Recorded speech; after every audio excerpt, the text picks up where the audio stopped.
So come on up. Oh, wait a minute. Hello, everybody. Welcome to another session of Free to Heal, where we are formerly incarcerated and loved ones. We come together every week so we can heal from the wounds and the ravages of mass incarceration. Some of us have never been incarcerated, but we have loved ones who were, and we bear scars just as well as the people who were incarcerated. And so, yeah, and sometimes even deeper because we suffer when there's nobody to help us or to understand our side of it or to help us navigate the complexities of the criminal justice system. And in California, there's so many minefields and so many mind games they play and everything. So it's very difficult. But come on up, because Davion, you just wanted to say something about the family. And tonight, I want everybody to chime in, just get in where you fit in, okay, you guys? Tonight, I don't have a specific topic. I just want everybody to get in where you fit in. But go ahead, what you wanted to say about?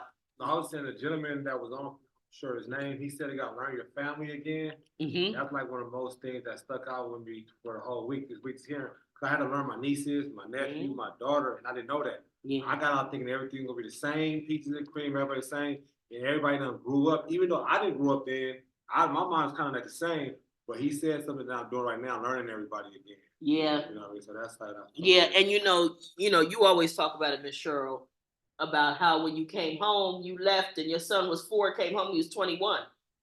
And you thought, here you're thinking you would go clean his ears. And he's like, what are you doing? He's horrified, like, what are you doing, violating his personal space? But what it is as a mother, you remember your 4-year-old. You didn't know this grown man, and he was a full whole grown man by the time you came home. And one of the things is that often time stands still in the memory of people who are, and it's on both sides. I wanted to be real clear. It's on both sides, not just the person incarcerated, but the family members, the loved ones. They freeze you in time too. The only thing that may change is the legend of you will grow. And what do I mean by that? If you were the best dude, you was the breadwinner on the street, you was providing, you was making that money, you was helping everybody, you was the best dude, guess what? The legend of you becomes that much greater. And you were the man, and they all been waiting on you to come home for 28 years. Or if you're not come right to you, Tony, or if you were a monster and everybody hated you and they were scared of you, they're even more scared of you for 28 years later. So the legend of you, one way or another, grows, and it may differ from people to people or person to person, how they view you. But one of the downsides to prison is almost like time stands still in the minds and even in the development of people. Sometimes it just stands still. But you were going to say something, Tony? Yeah, I agree. I'm trying to say it without choking. So I went to go see my cousin this weekend. I go every year on his birthday. Yes, you do. His birthday weekend. So this year he turned 40. Mm-hmm.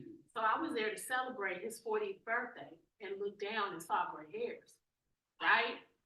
He said, because he said the sad part is I've been here 23. Mm. And he made a phone call home. And my aunt was literally destroyed. Because in her mind, she's stuck at 17. Mm-hmm. Even though he's been gone for 23, and I am one of the only who do go and visit him. So, not having the visuals,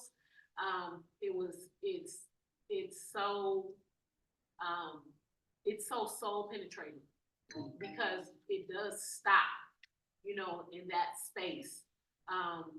And it was just a lot because I was trying to celebrate 40. And, what came out of his mouth was, but I've been here 23, which is fucked up. I'm hoping, his next parole hearing, he can get home. Cause it's a lot. He's been locked up longer than he hasn't.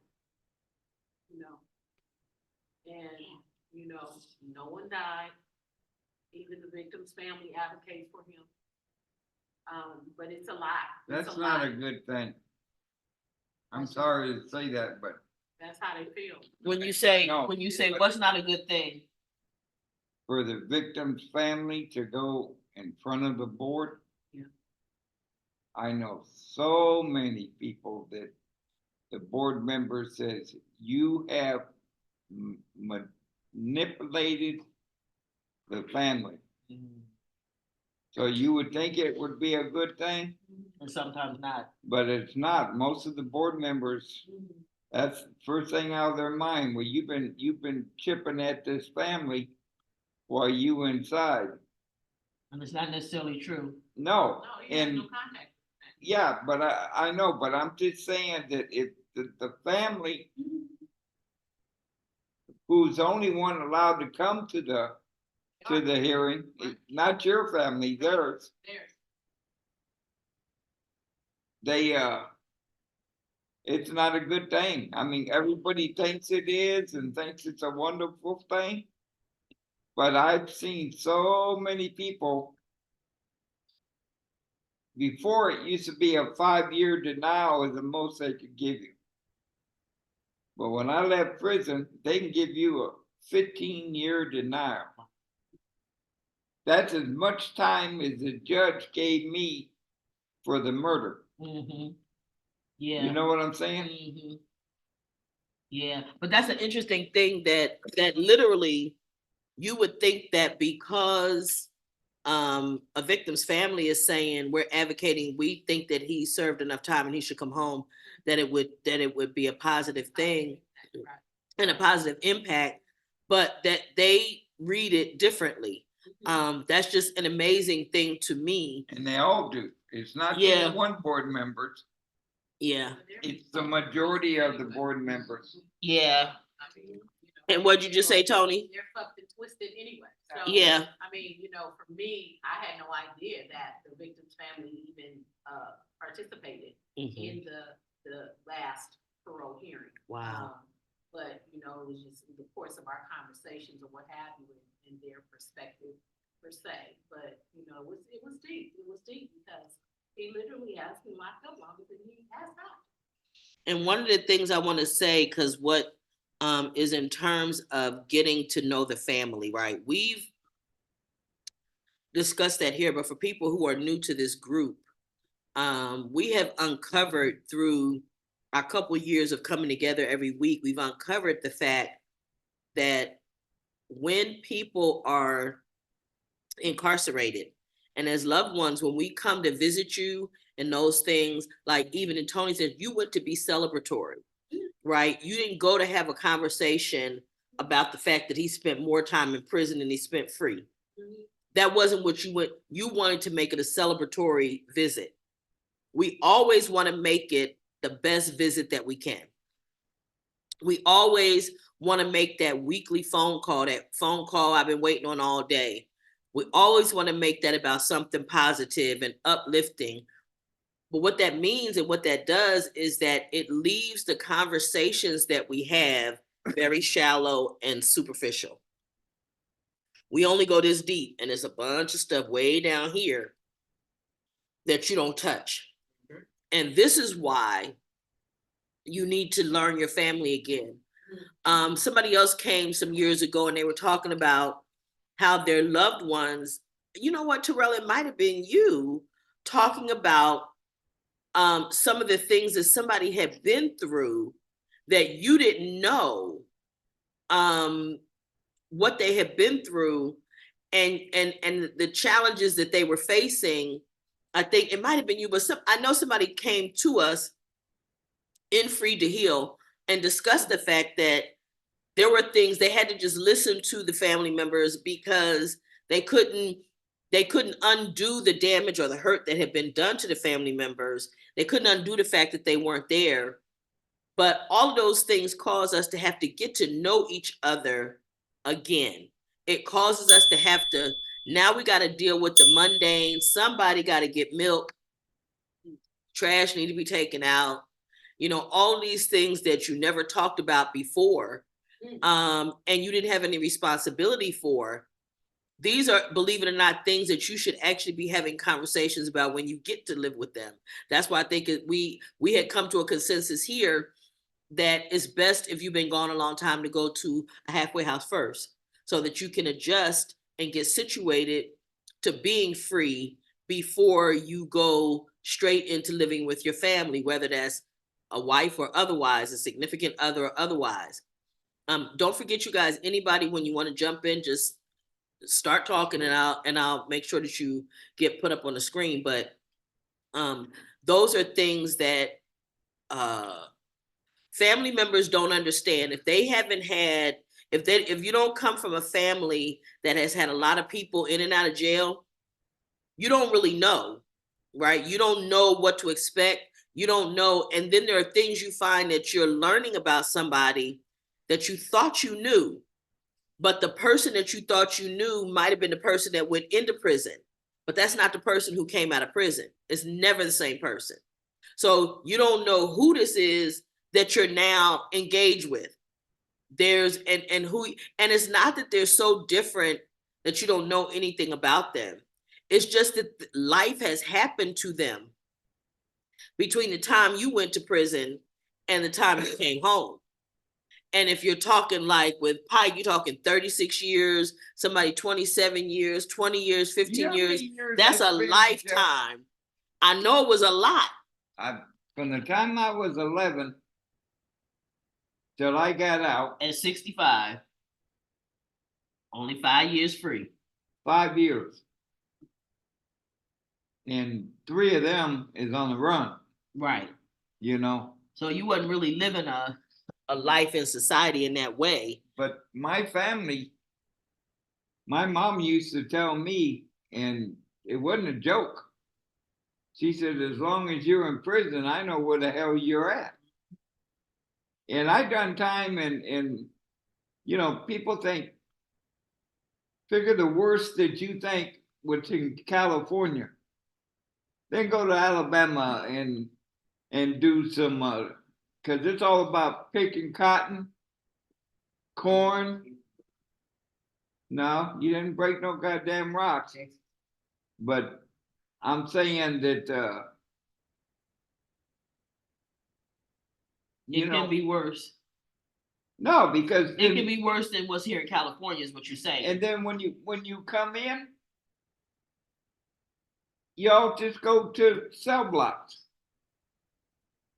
When the thing plays the damn record player to lock up, because you could be in another dorm. You go to the hole. Y'all think a hole here is bad. A hole in Alabama is a room which is wide as that door and maybe as long as that thing. There's no water. There's no toilet. There's no bed. The feds come in and told them they had to put all that shit in there. And the warden told them, you got 2 choices. Excuse my language, but get the fuck out of here or I'll put you in there. They didn't play. I've seen them stick as many as 35 men who bucked on the farm and didn't want to work. Shove them in themselves till they can't get no more in there. And then they would come back the next day and ask them if they want to work. Wow. You get a gallon can to shit in. You get 3 Dixie cups of water a day. And that's it. You get 2 humpers in the morning, 2 biscuits. We call them humpers. A biscuit. Mm-hmm. And you get fed on Monday, Wednesday, and Friday. You get 1 meal. That's it. You don't get breakfast, lunch, and supper. You get 1 meal. And that's usually lunch, which sucks. Don't tell me, because you got them stupid guards up there that want to shoot you. Because if you get away from them, they have to go chase you. After work, and as soon as they put their squad inside, you pick cotton, there's 36 men to a squad. You gotta have 3,600 pounds of cotton. At the end of the day. At the end of the day, or at the end, I've seen guys take a little person and wrap them up in the bag where the cotton is to be weighed. And they throw them in the cart, and the guy's supposed to get the hell out of the cart. But if the guy catches them, he has the guy couldn't be 60 pounds wet. They would add 300 pounds. And if you don't get out there in the morning when the dew is on the cotton, you get out late, you have a bad day. And it's crazy because it's so reminiscent to me when I listen to that about watching actually reading a book. Cotton was the engine that made America great economically.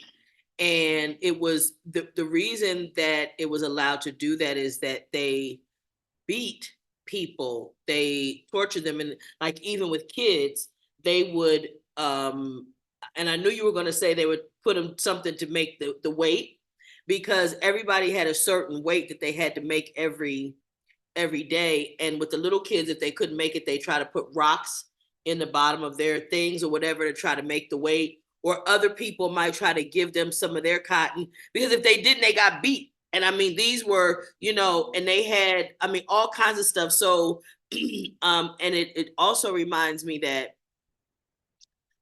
prison is, again, about what America's always been about, which is cheap labor. It's always been about cheap labor. People mistake and understand, they mistake slavery as having been something about people, no, or color. No, it was about economics. It was about money. And so they still, wait 1 second, to this day, they still, it's all the same thing. It's just changed the face of what it looks like. And so in those places where they can grow cotton, I'm sure that they're still using that labor because it's cheap, it's free labor. And what business wouldn't want free labor? I mean, in California, they won't have a tractor either. No, because the tractor leaves too much cotton yeah, in the field. Yeah. So anyway, so back to actually dealing with families, right? It's important to understand that it's going to take some time to get to know who your family is. You're going to need to invest time, and don't be afraid to explain your feelings and what you're thinking to your family members. A lot of people don't want to discuss prison, and it's understandable. I get that. But your family has no clue what you're experiencing unless you tell them. Unless they had some group like this, which is, again, why I do Free to Heal every week, because I want people to know. Come on up and say what you got to say. Well, watch you tell them. Certain shit, Thank you. Tell your family. Why you say that? Because there's a lot of things you can't say. A lot of stuff you don't want to tell your family that happened in there. Yeah, so you watch what you say and watch who you say it to. Yeah. It's literally no different than what it is for us out here. You still have to do it with some discernment. You have to watch who you say. You might be able to say something to your mother that you can't say to your brother, or that you can't say to your woman. Just in our conversation on Saturday, I told my cousin about us having the man who came to speak about the sexual dysfunction, because he's been gone for 23 years. And he was like, yeah, cousin, I don't want to talk about this. I was like, oh no, baby, we about to beat the meat. We're going to talk about it, because I want you to be more comfortable. And you don't have to be comfortable with your girlfriend or comfortable, but I want you to be comfortable within yourself and understanding that if there is some kind of dysfunction, why that may be, because this group and that conversation with the ladies gave me insight that I did not know. You made a comment earlier about if you don't have a bunch of family members that go to prison, then you don't know. I disagree with you because I done had them all go to prison. And it was still stuff. I'd have been the only person over 18 that had never been to prison or been to jail, and I still am learning things. So it Yeah, could but be whether or not you know somebody or whether or not you don't know, or if you have a whole lot of family members or just one, there are just things. But the bottom line is how you communicate and the fact that you try and attempt to communicate instead of just sugarcoat. Yeah, you know, and I'm gonna come right to you, but you know what? That's good feedback, because, but I will say this is that you stand a much better chance if you at least know somebody. Because, right, whatever information you have is better than no information. Because I could tell you, Diane told me so many things to expect, and I promise you, long before I ever needed it. But she's so funny that I was on the phone. It was one of the funniest conversations I ever had. But everything at the time, I didn't need the information. But fast forward some years when it was real and I needed it, I had it, and then I could always contact her. So you definitely stand a better chance if you have some idea, right? Somebody to tell you something, right? Like you would be you're a wealth of information. Yeah. Because you had so much exposure and experience, right? Not to mention your photographic ass memory, right? Not to mention that, but you remember stuff and the detail. Okay, yeah, the 5-year-old negotiating with the popo, that's a whole nother story, right? But you know a lot of things that a lot of people don't know that they didn't, right? Like, right? So that is very helpful. But you're right though. It's still, see, because guess what? One of the things in all of that scenario, you were not the significant other of a person incarcerated. These were family members. So the dynamic is different, right? The dynamic was way different. The dynamic between a mother or your uncles, that, you know, your cousins and all, is way different than your significant other. Because of course, with the significant other, we trying to keep the flame alive. Right. So it's another level of stuff that's just, but then it's also difficult being the child, right? Because, you know, what's that like? So there are lots of things that go on, and it's just, again, you're going to have to get to know your family members. Again, you're going to have to figure out, because even if you've maintained contact for a long, you know, consistently throughout your time away, when you come home, things have changed in society so much, so fast. We've progressed. Everybody got to get to know everybody. Yeah. If you in this pool with us, all of us got to get to know each other. Because life happened to me, life happened with you. What went on in there, I would never know because I wasn't there. Like what went on with me, you would never know because you wasn't here. All of us got to get to know each other. Yeah, and that's very well said. Y'all learn yourself before anybody else. Yes. Y'all learn yourself. Because you know who you are. You're trying to learn the next person, you'll be fooled because you know who you are. Yeah, so just wasting time. Y'all learn yourself first and then learn everybody else around you. Yeah. Yeah. Yes. I disagree with some of this, what you're saying. Because I've known guys who were talking to their family, but everybody is so close in that visiting room that they said something, you know, so-and-so did this or so-and-so did that. And this guy over here is listening to that crap. I've seen 3 or 4 people get killed over that shit. What do you mean? So what you disagree with? I don't understand what you disagree Well, with. they're saying they're supposed to tell them everything what's happening. No. What the statement was is that Davion was saying there's some things that you're not going to tell them, You're and you not got to be supposed to. careful, right? Yeah. No, yeah. So no, you don't disagree. No, y'all on the same page. No, because honestly, and what I was going to ask Because you, on the visit, when you go on a visit, of course, I'm not gonna sit down and talk to him about what's really going. He's not gonna talk to me about what's going on. The daily, Not that kind of stuff. He's Yeah. gonna tell me stuff that he know that I can understand and I can relate to. But he's not gonna tell me the stuff that he's doing inside to do what he needs to do for him. We're not Right. gonna talk about that. That's what you're not Yeah, we're supposed not to gonna talk talk about. right? If you do talk about it, like I said, certain people, like she said, I might talk to my mom about this, but can't talk to my brother about it. So if different people talking different things, but you have to try a little bit to get somewhere. But like you said, you need to learn yourself, and then you can learn everybody else, but you just don't tell them everything, because some of that stuff will be a turn off to certain people in prison. I mean, on the street. Yeah. You tell your family stuff, certain people will frown up at you, like, yeah.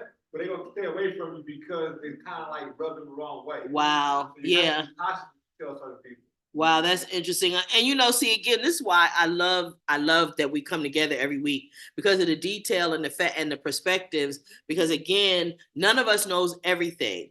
None of us knows everything about everything, and we're all here to learn to be better, so we can be better for our families and better for the community and that we're in. So I'm just grateful that that we're all here. I want to give folks in the space an opportunity to chime in. Terrell, I'm gonna start with you. What you thinking? You there? Yeah, I've just been listening, because it's different thought processes about a lot of different stuff. So I just been listening, trying to, get everybody else feedback, see where everybody else at with it. Good.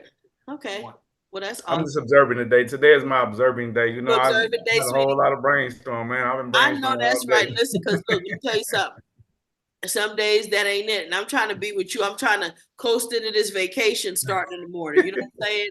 This is my last official duty. You ain't going nowhere with me. I'm going with No. Listen, look I at got my passport. Can I go? No. Look, I'll give y'all make you mad or something? I know. He said he got his passport. He ready to go. So let's see. Aurelio, any comments about our topic this evening? Because you really kind of kicked this off. Yeah, I really want to share something. When I was doing time, I didn't have a relationship with my kids, right? My daughter she's gonna be 20 years old, and my son is gonna be 18. So up to this moment, I don't have a relationship with them. They told me that to call them when I get out, right? They don't want to have a relationship with me while I was in prison. So I was like, you know what? I'm just gonna get my situation like I was gonna spend time on myself first, like for like maybe 6 months or more than that, and then I'm gonna contact them to see if they would like to have a relationship with me, right? And if they say no, I'm going to respect that because I was in prison for a long time. They grew up without me, so and I don't blame them, and I'm not angry either. So and I understand their feelings too.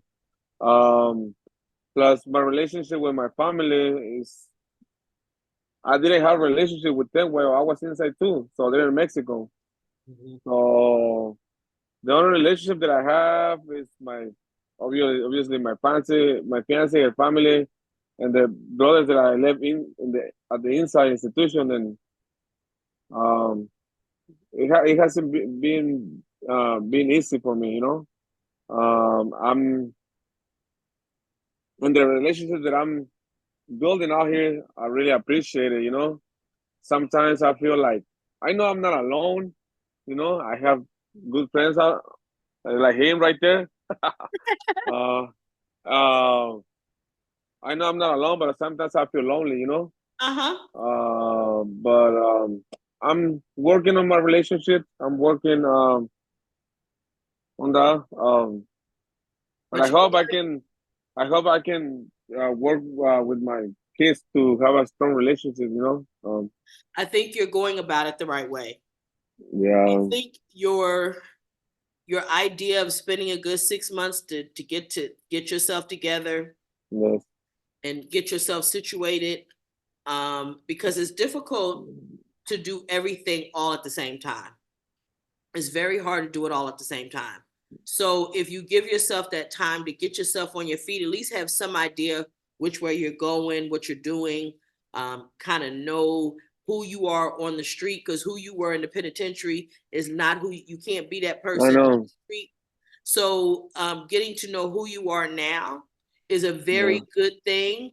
And then you can present that person to your children. The thing I love about that is that it gives you an opportunity right now to Yeah. reinvent yourself. And that's not a bad thing. It's not like you're gonna be fake. It's like, no, I'm choosing right now who I want to be in this lifetime now on this side of the wall. Right. One of the things Yeah. that Terrell told us a long time ago is when it comes to your children, the only thing you can do is listen to them. You got to listen and let them get it out of their system. You got to let them talk, right? Because yes, you were gone. So if you gone 15 years and they're 20 and 18, they were babies when you left. Yeah. Right? So they literally lived the majority of their life without you. Like, And you don't know all of trauma that was resulting from you not being there, right? You don't have that information. You also, I yeah. want you to know though that you cannot undo it. You can't make up for lost time. Yeah. Only thing you can do in your relationship now is move forward. So it's just good that you have the idea to get yourself together, spend a little time with you, and then try to pursue that relationship and not be upset if, in fact, they're not open to it. Because Yes. you don't know what they've been through. But Terrell, I see your hand. Let me come to you. I just want to say something to the brother real quick. It's gonna be all right. You never said fuck your kids, so guess what? Your kids still yearn for their dad. Yeah. You know what I mean? So don't ever think that they don't want you. If you didn't say screw them, that unconditional love that God creates for the mother and the child is still there. So you're gonna Yeah. be all right. Don't be hard on yourself. Just give them a chance, give yourself a chance, and just let it go. You know what I'm saying? Let it flow. But they're here, and just take your time with it. You know what I'm saying? They love Thank you. you. They just don't know how yet, and you got to learn how too. You know what I'm saying? Yeah. It's a difference, and it's a process. So don't go hard on yourself. Give yourself some grace, and they gonna be there for you. Trust and believe me. I love that Thank because you. And then the thing is that in my mind, they're in my mind when they were kids. Like, I don't know what I'm gonna do. Like, when I have the chance to see them. Like, I don't know. Like, well, yeah, because they're grown-ups. It's Just be like the you. situation with Just be Cheryl. you. I mean, you're going to yeah. be meeting grown-ups. You're not going to be meeting children. Yes. You're not going to meet a 2 or 3 and a 5-year-old. You're going to be Yes. meeting children. But this is one thing, and something Terrell said that I want to really stress to you is don't be real hard on yourself. You didn't whatever happened that caused you to go to the penitentiary. You didn't wake up that morning and say, "Well, I think I'm gonna go get involved in this or do this so I could ruin my children's life." That never happened. It may have been a unintended consequence, but you didn't wake up in the morning looking to abandon them and ruin their lives. So don't take on things that are not yours. Also, the hardest thing to do is forgive yourself for it. Yeah. Okay. And I don't want you to be, I am a big believer in taking accountability for what you've done, right? I will preach that first and foremost.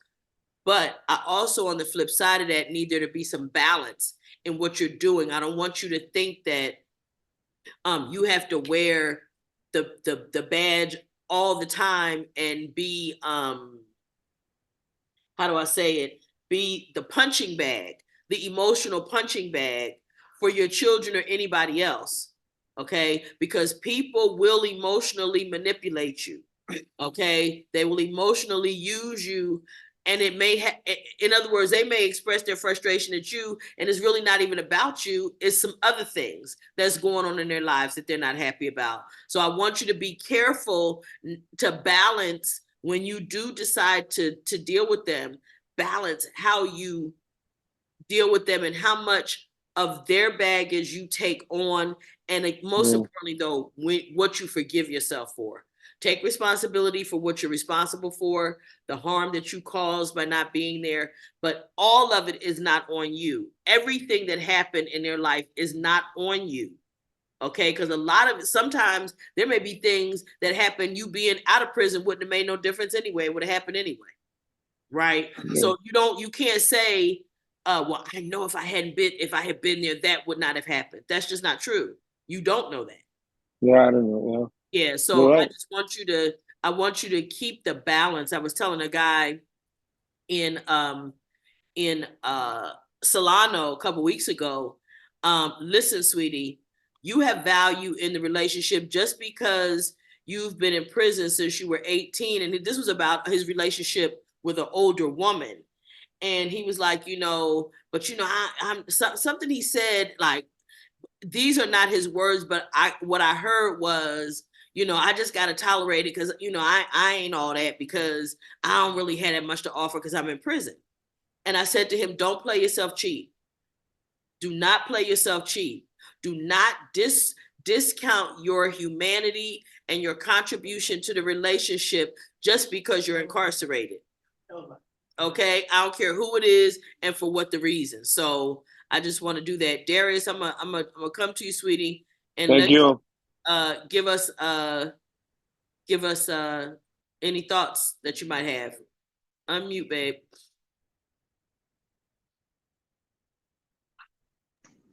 All right. No, my only thing was that, it's the new family members you have when you come home. Like my auntie's husband, he's from Houston, Texas, but when he speaks on me, he's telling me what I should feel and how I should be. And so, like on the fourth, I check the crap. Wait 1 second, you going in and out, sweetie. I said, bro, this is the second time I'm not. I said, look, bro, you. Oh, sorry about that. So anyway, on the fourth, okay. Anyway, on the fourth, we was talking about something, and he was telling me that, I don't know nothing about this. I've been in jail so long, blah, blah, blah. I said, you don't know what I know. First off. And second off, you don't even know me like that. And I said, this is the second time you done got at me like this. So now it's time for me to put you in your place. Right? So he gonna run and tell my auntie, right? And I said, look, I'm not here to please nobody. I'm here to please myself, make sure my mom's is taken care of, make sure my nieces and nephews is good. I said, but this dude keeps speaking on me. And I said, he gonna speak on me one time and I'm gonna flash on him real hard. And I said, and then he gonna be sitting there wondering. And then my mother told him, yeah, I told you about speaking on him, leave him alone. I don't bother nobody. I love everybody, But that was my little thing. And besides, when bootleg, you just want to be the bootleg lifeguard. Lifeguard. You weren't trying to hurt nobody. You know what I'm saying? You just trying to be the bootleg lifeguard. You know what I'm saying? Trying to say the kids ain't gonna listen to you. What you say? I had one job. That was it. Okay, that's all you were trying to do. You were. Don't let the kids drown. Well, you know what I tell when and nobody tell me I don't know nothing about good. something. Okay, you did your job. Okay. Hey, when people say I don't know nothing about something, now, you top flight, Darius.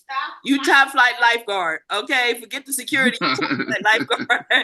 They all come from the same training school. Top flight, they teach you. So you did it. Okay. Oh, you okay? Terrell, did you want to say something? No, I would just say when people say you don't know nothing about that, I'd be like, you don't know nothing about this. You don't know nothing about this. Clap back. You don't know nothing about this, so don't get your head knocked off. Okay, you don't know. If you don't know, you don't know. I love it. And so James, let's have any comments for you, sweetheart. You gotta unmute, babe.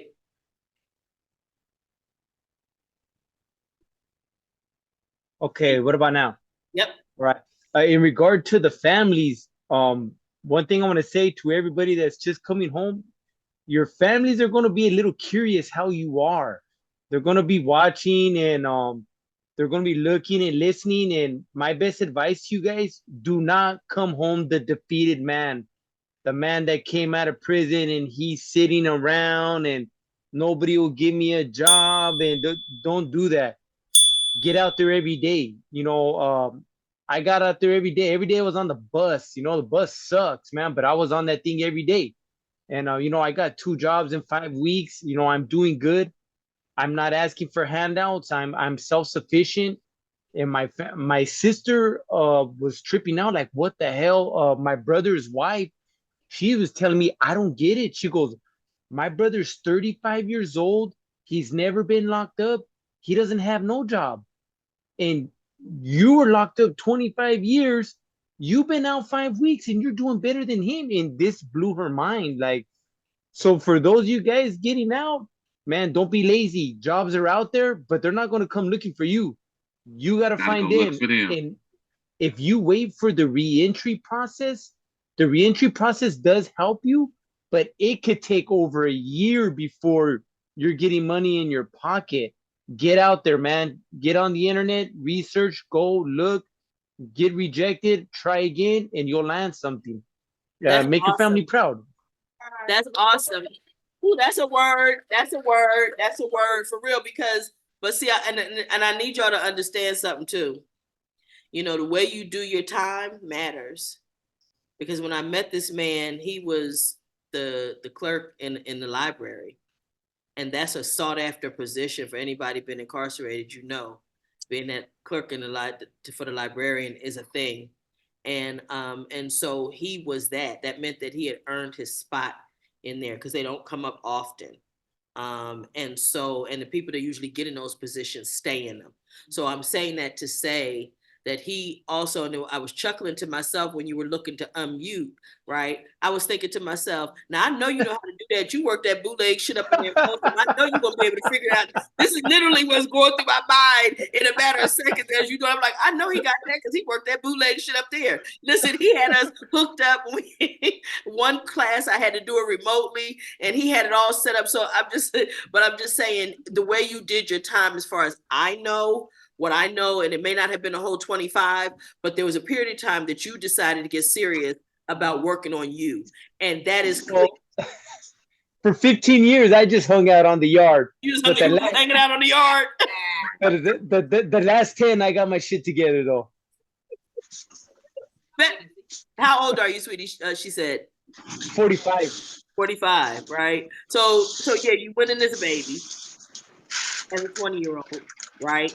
And did a whole lot of time, but you're okay now. You are right, and you out here and you handling that business. You handling the business. I'm proud of you. Level 5. You on that level 5 yard. No, Terrell said it's level 10. Terrell said it's level 10. Okay. That's awesome. That's awesome. Let me see. So Tony, I want to, any thoughts for you, sweetie? Unmute. There you go. Hey, Tony got it down. I just listening and learning, scripture is also good, but for me, in my incarceration, my parents from the title twice a year come to the prison see me, but I never told them how I'm doing because I don't want to hurt them. I just every time they ask me, okay, I say, yeah, I'm okay in here, everything's fine because, I don't let them worry about me because the twice a year comes to child. So that's Couldn't the hear you, thing sweetheart. I couldn't hear you. yeah, I never discussing how I'm feel in the person, yeah, because they worry about everything about me in the person because it's from far away from childhood to see me. So that's every time they come to see me, I just say, okay, I'm feeling okay, I'm feeling good. They will tell them how I feel, you know. That So when kind they of you things. said when they come see you, you tell them how you feel. No, they ask me. I never tell them how I feel. I just tell them I'm okay. Every time they ask me Good. that. Because I don't want to let them worry about me. Yeah. Well, thank you. Thank you. Let's see. Rufus. Uh, Neck bone. Neck bone. Terrell, when I go back over there, Terrell, I need you to go over there with me. He gonna need a bodyguard. Bodyguard, baby. Look, don't worry about it. Let me tell you, we dysfunctional, but we not into violence unless it's absolutely necessary. It's never absolutely I necessary don't for know me. that one in the back over there. She too Yeah. quiet. Hey, but no, you know what, no, Noreen, one thing you amaze me. I feel like you did 30 years too, because a lot, a lot of things you say is it's like you was right there too. And like when I was I was a clerk in the library for a couple of years, so I understand that. You know what I mean? Yeah. And then when you said it matters how you do your time, it does matter. And but one thing I want to say, I like the advice that you gave and Terrell gave to I don't know how to pronounce his name. Yeah, about his daughter, you know what I mean, and yeah, about his kids rather. And I feel that same way, and like Terrell said, that the love for the love of a child, the natural love that God gave to the child for the mother and the mother for the child, it's there. So as long as you be patient and it's gonna come. Yeah. It's gonna come. Just do the right thing when it comes, and just know what to do when it comes. And And humble yourself. Humble yourself. Take your lickings. Take the hard conversation. Just take it in yeah, and listen. Yeah, don't right. try to defend nothing. Just shut up. No, you just shut up. I had to do that. I had to do it. Finally, my daughter gave it. She gave me the yellow brick road. And finally I was just waiting for that ball to drop, and finally it did. And I just had to listen. I had to shut up and listen because I wanted that. I wanted to know how she really, really felt about Yeah. sleep. You know what I mean? And it was wonderful though. It just made things better. It made things better. So That's it, awesome. it was a wonderful, advice that you guys gave him. So, and that's what I wanted to say. Thank you. I appreciate that. Yeah. Let me see. Otis, Thanks. Thank you. absolutely. Where did Otis go? Otis? I'm right here. Okay. Any comments for you? Noreen, it took me over a month and a half to reconnect with my family, my sister, and then my brother and everybody. But because I lost all the addresses and phone numbers that I had, and I got out of prison, and they moved a few times, so I had to look in the phone book.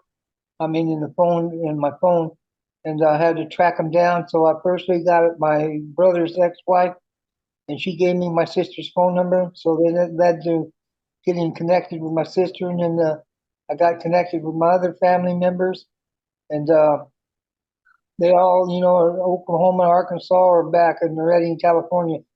They left Bakersfield, so I had a hard time trying to locate them. But once I did, they couldn't believe I changed so much. I told them, I said, I don't drink, smoke, or do drugs, and I'm not into criminology. God has blessed me, and she said, "How did you get out so quick?" I said, "Because God is good."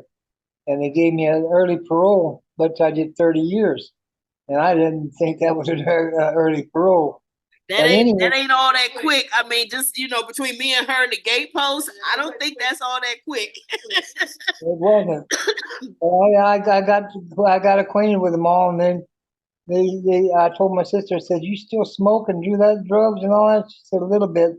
I said, "You need to quit that because you're 69 years old, almost 70, and I'm 71 years old, and you look like you're 105, and your health is really bad because you just had 3 bypass heart surgeries, and your husband just had a heart attack and heart surgery. You guys are just so, oh, we don't care." I said, "Well, you know, I can't be involved in all that because it breaks me down to where I feel sad because you don't want to get better. But then, and in the end, she's changed now. She's stopped doing everything she said, and she's doing a better job trying to take care of herself. Because Awesome. this last heart attack got her. She said, Well, "Yeah, let me tell you what I think, sir. I'm gonna tell you, I think your example probably had something to do. The way you lived your or living your life since you've been home was right. You made the change. You were the change she could see. Yeah, because I told her I don't want you to discount that conversation and you walking that walk for as long as you've been home and her being able to see that change was possible is a good thing. So I just want you to know you're a role model. And I know 32 years ago, 33 years ago, you probably would have never thought you was nobody's role model. But now you are. So just look at that. High five for that. Because I promise you, it was the not just a heart attack, but seeing a living example that if you can do 30 years in prison and come out and do as well as you're doing at your age, then that gave her hope that she could do better too. Also, something that you brought up that I want to touch briefly is, and this is more for people who may wind up listening to this and seeing it later, which is a lot of people don't give a lot of thought to what happens to the family member, the person who's incarcerated, losing a lot of their family members while they're in prison. When they've done a lot of time, excuse me, and if they come out at an older age, 60s and up, a lot of their family's just gone.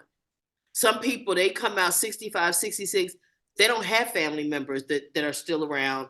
And then, but something else you said, not just that, but also, where are they? How do you connect with them again? If you haven't been in constant communication, these are some of the other challenges that people coming home that have served a lot of time in prison face. And it's very, excuse me, it's very disconcerting, it's disheartening, it's not a good feeling. And it's something really we're talking about the feeling of loneliness. At least your family members are still alive. A lot of people, they're not, when they're older, their family members are gone. They're deceased. There is no possibility of a reconnection. So I want people to be aware of that so that when you run into somebody who has been incarcerated and may be older, understand that they may need somebody. They may need a friend. And we here at Free to Heal, we're a nice, big, dysfunctional family. And we're going to love on the people that come here. I mean, we even put up with old Pike. He over here asleep now, but we put up with him. Look, we put up with him. I listen. we put up with him, but we love on him because he is in his 70s and he already had a small family, right? So we embrace our own, and I feel like we're all a dysfunctional family, and I love us for being that. And I wanted to go. Calling us dysfunctional. That ain't cute. That ain't cute. No.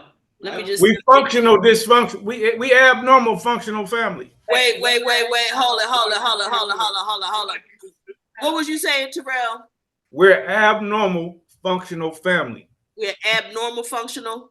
Yes. Call it whatever the fuck you want. You call because it whatever. You can give whatever euphemisms. We taking abnormal, make it look give it good. whatever euphemism you want, but we dysfunctional as hell. I don't give a damn. Let me tell you what I ain't gonna do.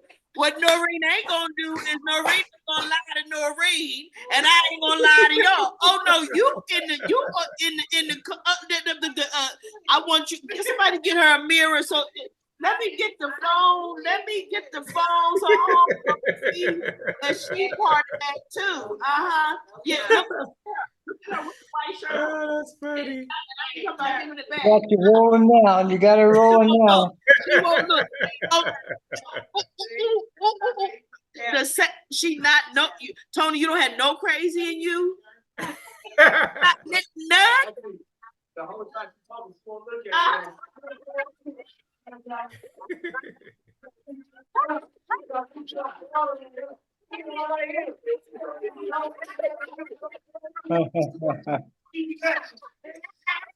Because she can't even look at us and tell us that lie with a straight face. She looking out the door. She not even looking at us.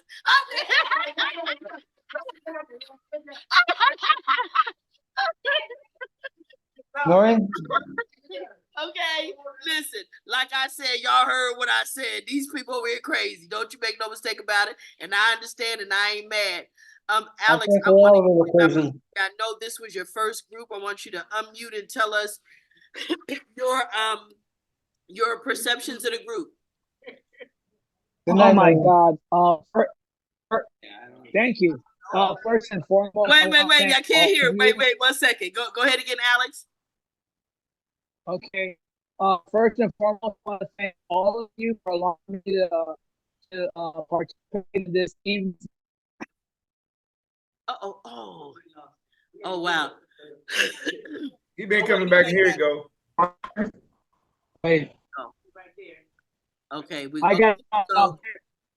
there we go. Okay, and I really enjoyed this evening's meeting. I want to thank all of you for allowing me to participate and hear all the wonderful sharing and the feedback.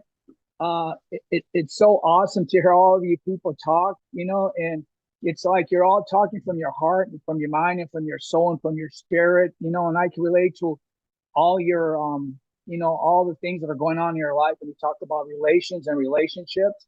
Right now I'm going through, in my words, I'll call it that honeymoon phase with my family. Everything is just, like so surreal. We're so happy to see each other. The dust hasn't settled yet, but like the gentleman is saying about 90 days, I want to see how you are in 90 days. And so I'm going on day 5, but as long as I have his support and everybody else's support, in 90 days, Alex will be the same person he is this evening, because I will not be able to do it by myself. I will not be able to do it alone. I need all the help I can get. Because let me tell you something. I'm glad you have us, because what will happen is, in this process, as you're going through it, this is the safe space that if you run into a challenge or you don't know how to deal with it, this is a safe space that you can get good advice. You see how we're advising each other? Like, and that's what I love about us, is that we really do take care of our own, and we're honest, and we will tell the truth to each other so that we can help each other grow. Well, we're trying to be here. Better people. Right. We're just trying. We're all trying to heal. Nobody's. Yeah, that's right. You're not comment. You don't convict or one another. You lift each other's spirits. Yes. We're trying to heal right here. The only way to heal is by speaking up and talking about what's going on in your life and internalizing it. Because when you speak up and you talk about it, you get rid of the pain. You heal by sharing and talking about it. So for me, I'm really enjoying my homecoming with my family, but I'm up to one challenge, and that is meeting my daughter that I haven't met in 27 years. I left her when she was a baby, so it's like I chose prison instead of being a responsible father. And her mother left too when our daughter was a baby. So she's still doing life, and I just got out. So I'm going to be meeting my daughter really soon. She wants to meet me, but you know what? I'm like a total stranger in this child's life. I've never met her. I don't know if I should shake her hand, embrace her, or just wave hi. I'm a stranger, but you know what? I'm gonna leave it in God's hand, and I'm just gonna follow my heart. It will. The spirit will move, and it will come naturally. Guide you. Come naturally. Are in tune to it, you will know what to do when that moment comes. The fact that she's willing to meet you is awesome. And and again, this is a place that you can come, you could talk about the anxiety about it, you could talk about how good it was, whatever it was. We will help you work through that, because we are those people.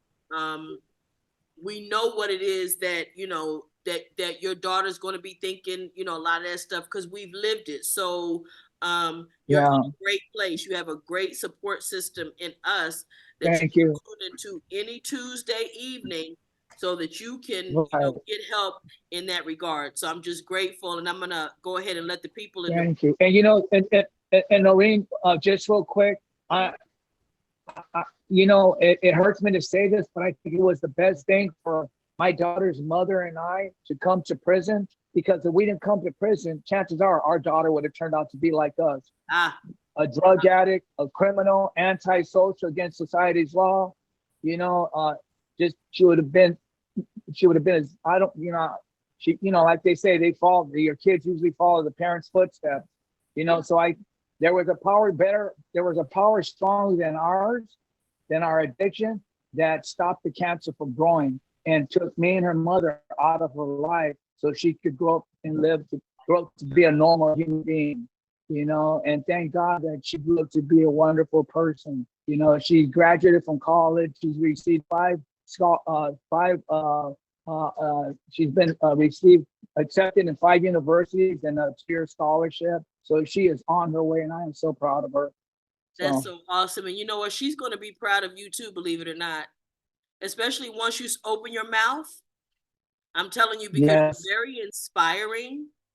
Thank you. And if nothing else, you know what direction to move in, and you know where to rely. Right.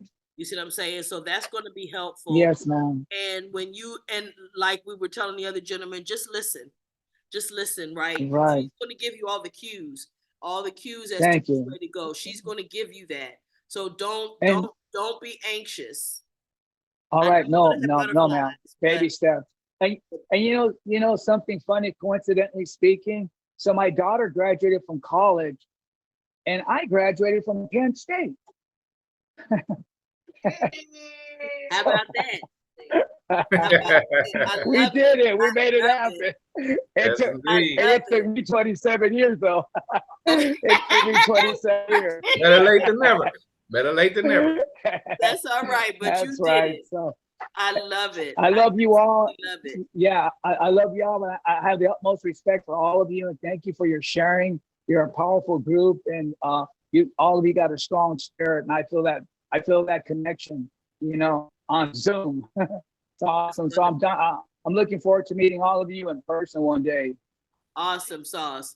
Okay, so I'm gonna go ahead and let you, because sure you wanted to say something, and then we'll let Ben check it. Oh, I thought you were saying something just now. Oh, but I would like to say, I really do hope that we get to meet you guys in person, seriously, and just to welcome you in a whole nother way, because I'm glad you guys are home and stuff, but I forgot what else I was saying. Okay. Ben, final thoughts for you. Yeah, and Miss Noreen gonna have to put together a Free the Hill picnic, annual picnic, one of these. I could do that. I ain't scared, just so you know. I hear you signifying over there for the cheap seats, but don't even worry, but don't thank me. You know what I'm saying? I know how to do that. She said one time. We did. That's right. That's okay. It's gonna be all right. We're gonna do it again, okay? But I wasn't here. We doing it again. So it didn't count. That don't count. Let's do it again. Do it again. Let's do it again. Do it again. We gotta do it again. Okay, sweetie, we'll do it again. Not a thing, baby. Not a thing. We will. And so, Miss Roberta, any thoughts from you, sweetie? No, I just say free Isaac. I know that's right. Yeah. That's her cousin, Miss Diane. I enjoyed the conversation tonight. Awesome, Miss Tony, the uncrazy lady. Cause you know you gotta start some shit. You know what I'm saying? Okay.